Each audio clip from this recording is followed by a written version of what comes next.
Welcome back to the Forest Wild. I'm Charlie. And if you're here, you probably know this is a podcast for experiencers.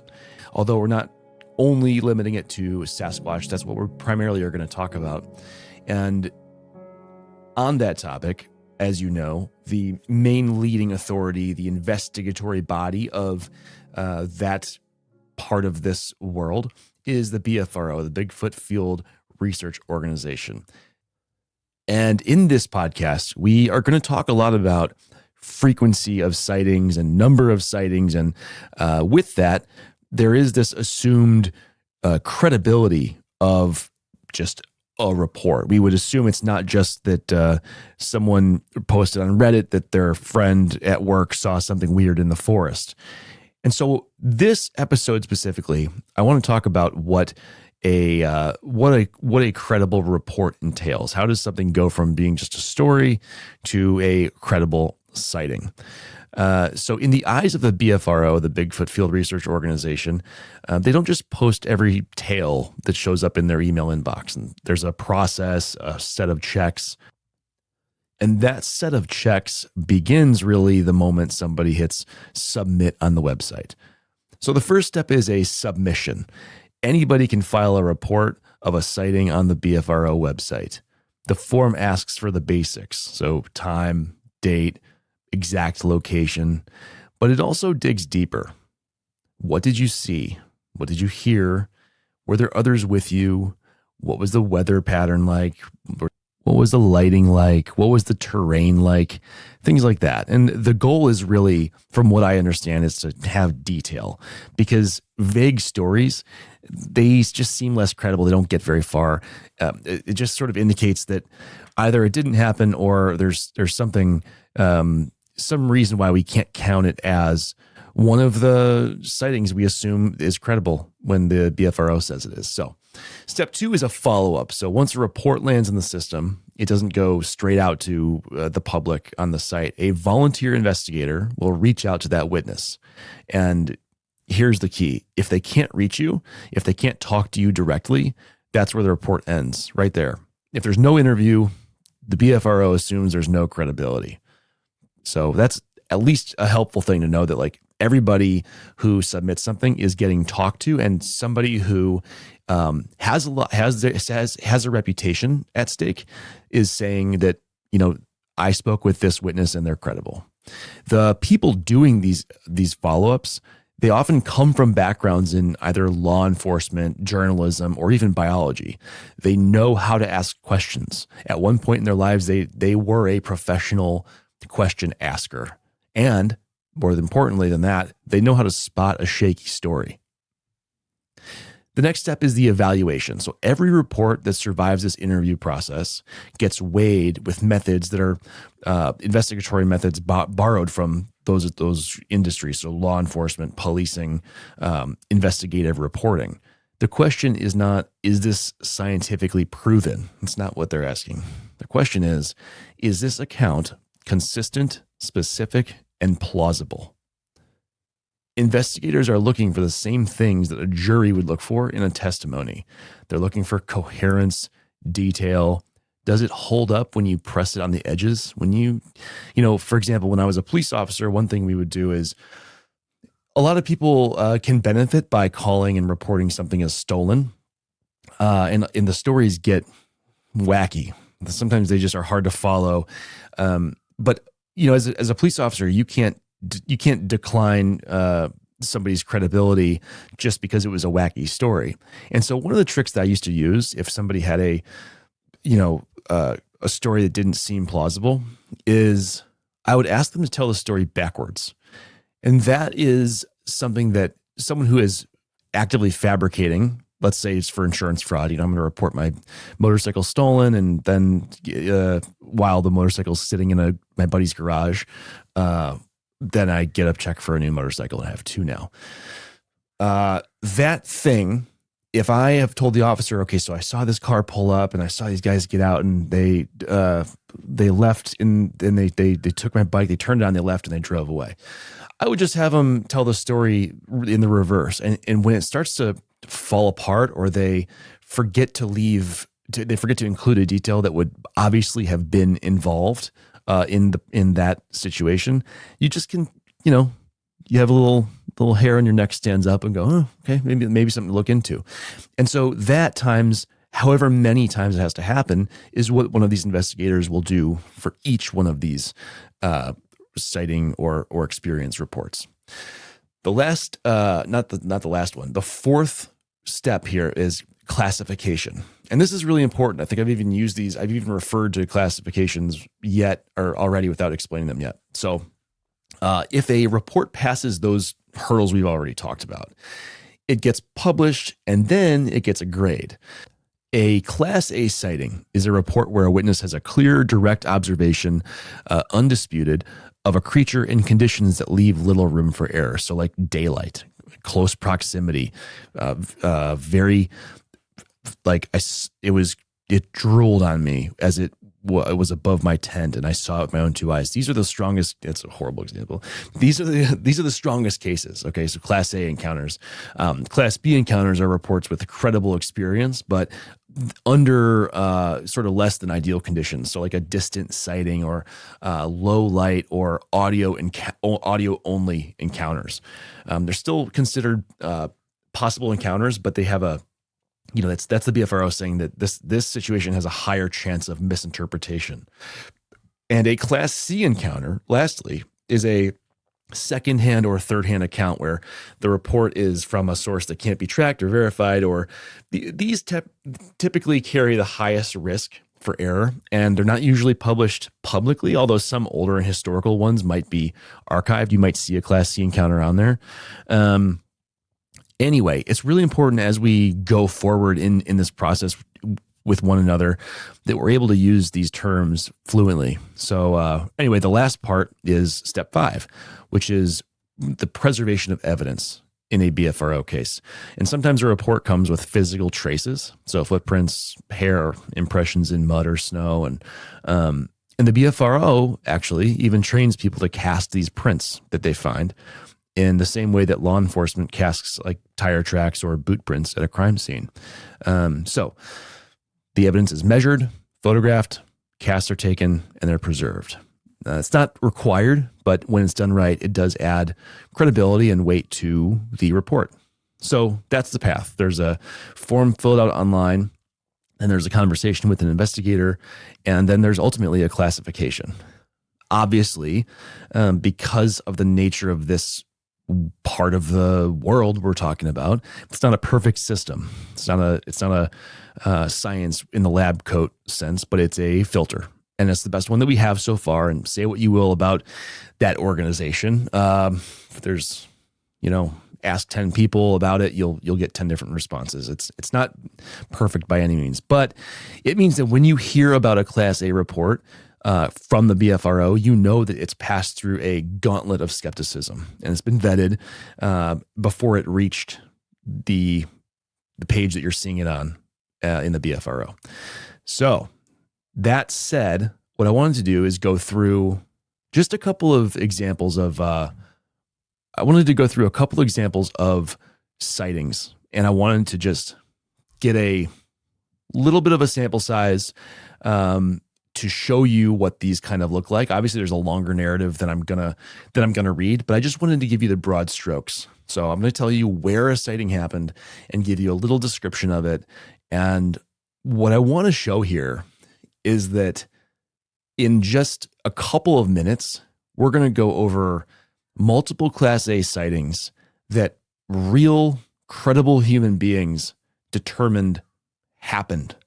And ultimately, at the end, I want to just take a look at how likely do we feel it would be that these individuals somehow, across multiple decades and never having known each other, sometimes never having left even their local town they grew up in, I want to look at how these reported distinct features of the sighting were similar to one another. All right, so the first report I want to talk about occurred in the Sabino Canyon of Arizona in November of 1975. This is BFRO report 510. A teenage hiker saw a grayish brownish creature digging next to a gopher hole about 50 yards away.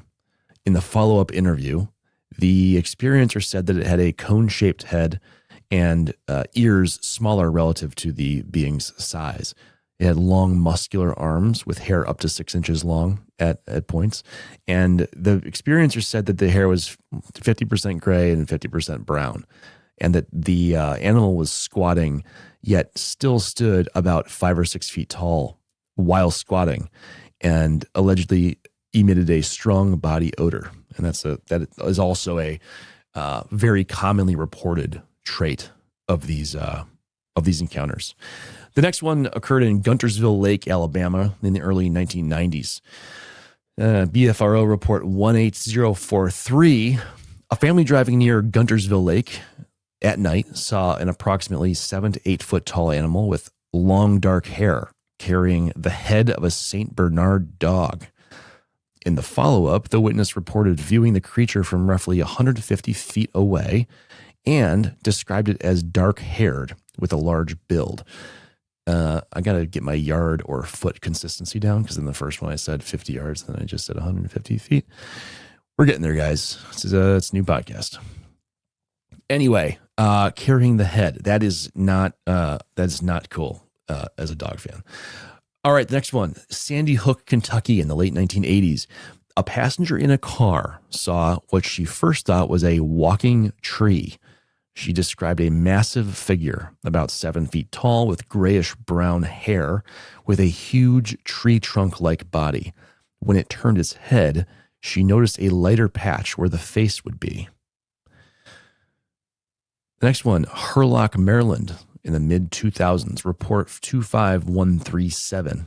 And just the above that I just read to you was BFRO report 61097. I don't think I have,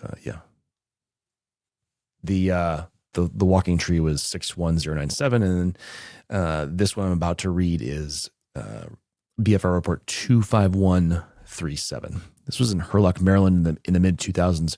2 travelers see an enormous hairy figure cross the road. It was 8 feet tall, massive and shaggy, with a gray-brown coat. The creature moved on its knuckles like a gorilla, and the witness described a protruding muzzle-like face that was not like a dog. Next, the BFRO report 78325 from Black River, Arkansas reports, also December 2012, reporting is a duck hunter who watched a 9-foot-tall creature at 30 yards. He estimated its shoulders were 4 feet wide. He noted its dark eyes, distinctive facial features, and observed that it watched him for roughly 30 seconds before exhaling audibly and walking away. This is something that I have heard dozens and dozens of times. There is a certain kind of grunt sort of thing that people report, and other people do it really well. I don't know if I can even, like, almost like exasperation. I've seen it reported as. Anyway, that's one of those consistent things that we see occasionally. Next, from Stone County, Arkansas, report number 62595 from the summer of 2013. 2 fishermen reporting that they were watching a beaver until a massive creature with reddish fur rose from chest-deep water. It had long arms that nearly touched the water, with reddish-brown hair, and it pulled itself up a 10-foot bank by grabbing a tree and ripping the tree from the ground. I don't know how it would pull itself up a bank if it ripped the tree out, but hey, there you go. The next report is from Clayton, Alabama, January of 2009. BFRO report 27067. The headlights of the reporting party illuminated a lean yet massive figure, more than 7 feet tall, crossing the road. It had dark hair, with hair covering its face except around the eyes, and it showed a stunned expression before leaping into the woods. Next, we have from the Nashville area, in Nashville, Illinois, February 2016, the report number 57303, a woman looking out her kitchen window saw a black, muscular creature 8 feet to 9 feet tall with shiny black hair. The face appeared like dark leather around the eyes and mouth, and the animal had a powerful build. The next encounter, Monroe County, Michigan, October 1980, BFRO report 38155. Reporting is a squirrel hunter who observed a 7-foot-tall being with reddish-brown hair, a flat nose, mop-like unkempt hair on its head, and black eyes. It stood calmly, eating berries and watching him for several minutes. My, oh my. This is awesome. Next is the Siskiyou County, California. From 2009, BFRO report 26116. Reporting is a man who encountered a 6 to 7 foot tall animal with reddish brown shaggy hair, large amber brown eyes 3 times the size of human eyes, a flat pig or monkey-like nose with full lips and ears flat to the head. Huge shoulders were reported being seen. The hair on the head and the shoulders was matted and shaggy. The skin on the face was a reddish peach color. The next report is from Clay County, West Virginia, the mid-1980s. BFRO report 15135. Teens report seeing a muscular, hair-covered figure about 7 feet tall. A cousin who hid nearby said the creature pulled back a branch with a hand 3 times the size of a human hand, had deep-set orangish-brown eyes, a sloped forehead, long arms reaching almost to the knees, and a 2.5-inch body hair with hair peeking at the top of the head. This is again from the BFRO website. Next, we have a Tulsa, Oklahoma report from August 1966. Report number 34555. A woman recalls that as a girl, she and friends looked through the window and saw a huge hair-covered face a few feet away. The creature had brown matted hair, a pronounced brow ridge, dark eyes, and bloodshot white portions of the eyes. It emitted a musky smell. The top of its head reached just below the 6.5 foot high window. My guess is that it might have been squatting, possibly. But I don't want to speculate. Next, we go to the Upper Peninsula of Michigan, September 1978. A mother napping in her car awoke to an awful smell and saw a dark brown, long-haired creature leaning over the hood, staring at her toddler. She noted its flat, almost human-like face with wide brown eyes, about 2.5 inches across, a hairless area around the cheeks and mouth. The follow-up investigation noted a hairline about 2 inches above the eyes, a brownish amber eye color, and a cone-shaped head.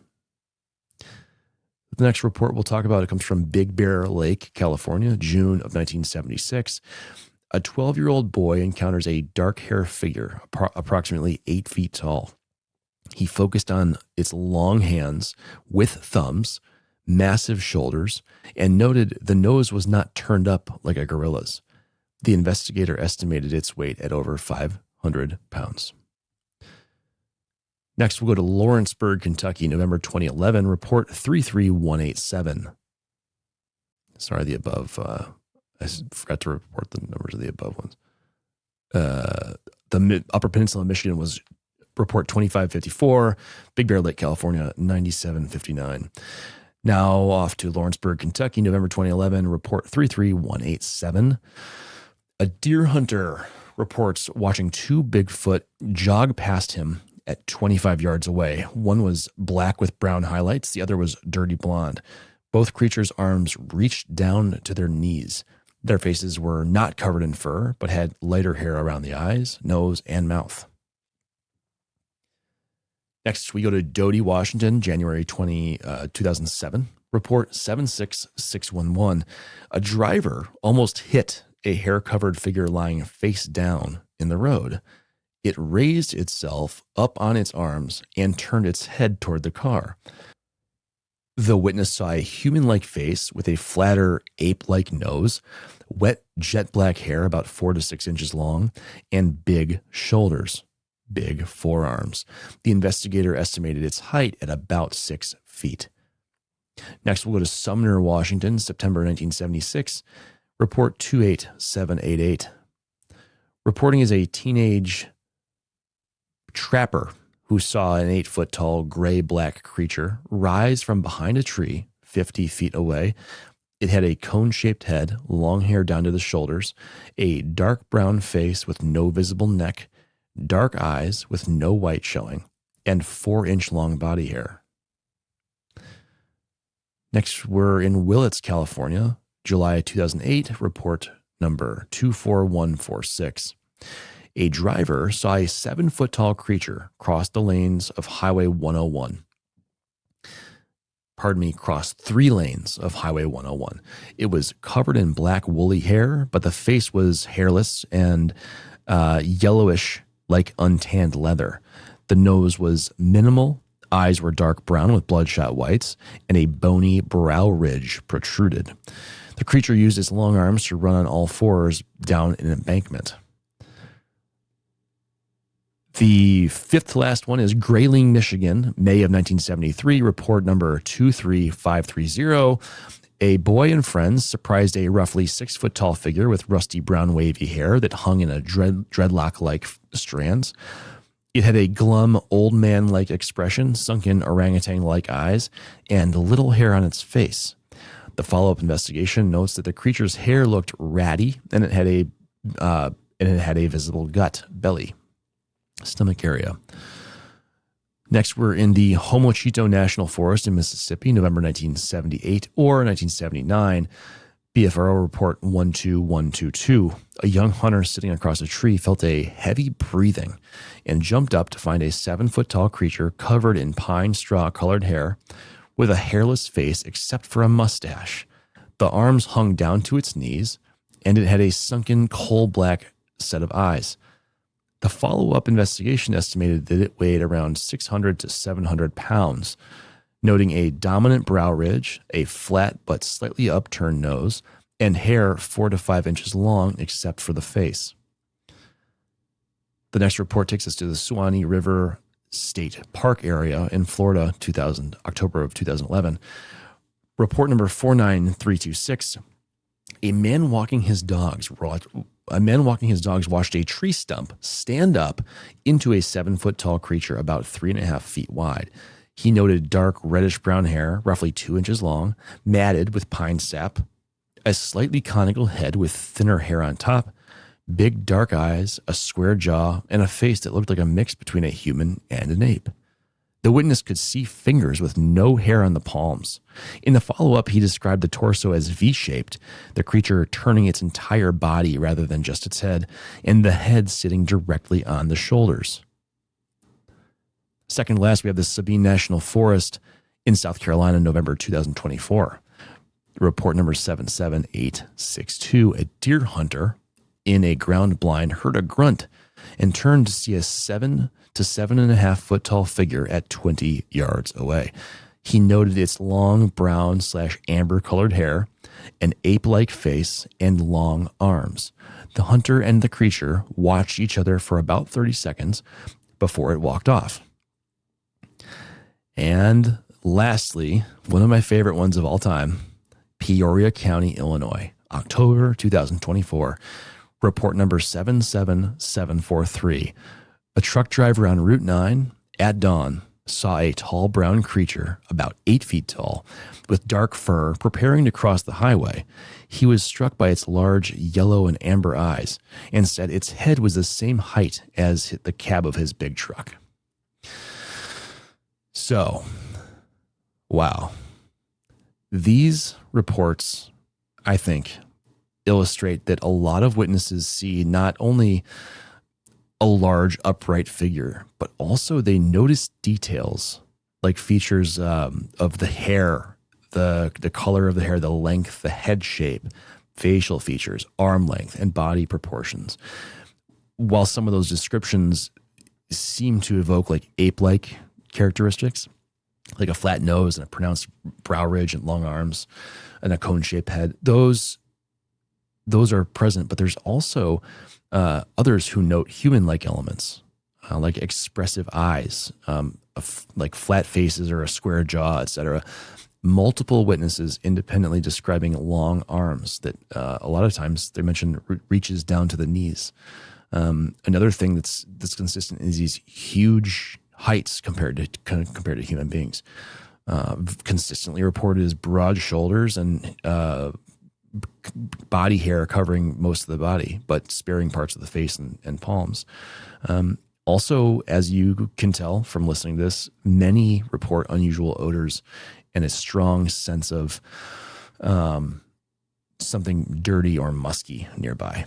So I understand, and I guess that's the point of this episode, that these reports are anecdotal. They're unverified as far as science is concerned, but they provide consistent patterns, and those patterns and themes stretch from decade to decade to decade, and from region to region to region. And that's what I wanted to point out. We have reports from the 60s, and we have reports from last week, and they say the same thing. If a collective hoax was possible of this scale, it would have been exposed as a thing people were doing. You know, there would be a lot more people at the end of their life, you know, on their deathbed saying, "You got me. I was one of the Bigfooter hoaxers. You know, that's why I was gone in the woods all those," you know. Not only is somebody in the woods wearing a costume out there in the middle of nowhere, often during hunting season, endangering themselves by wearing a costume, but they're missing from their family. They're absent. So not only do they know they're out in the woods hoaxing something, a lot of other people do too. And that's not something we talk about very often. Not only would this person have to have been hoaxing, but their families would presumably know they were doing it also. There's just so much more. There's so many more logistics required to have this be some big organized fabrication. And I think, you know, I'll say it, and I'll remind myself and everybody else that this is a podcast for experiencers. We are not here to paint a picture of proving anything. But I also, at the same time, I want to remind us experiencers that we are rooted in reality, and we are looking in the right direction. If we weren't meant to be looking in this direction, if we weren't meant to be talking about these things, we wouldn't have experienced what we did. So, this is The Forest Wild. I'm Charlie. I'll see you in the next one.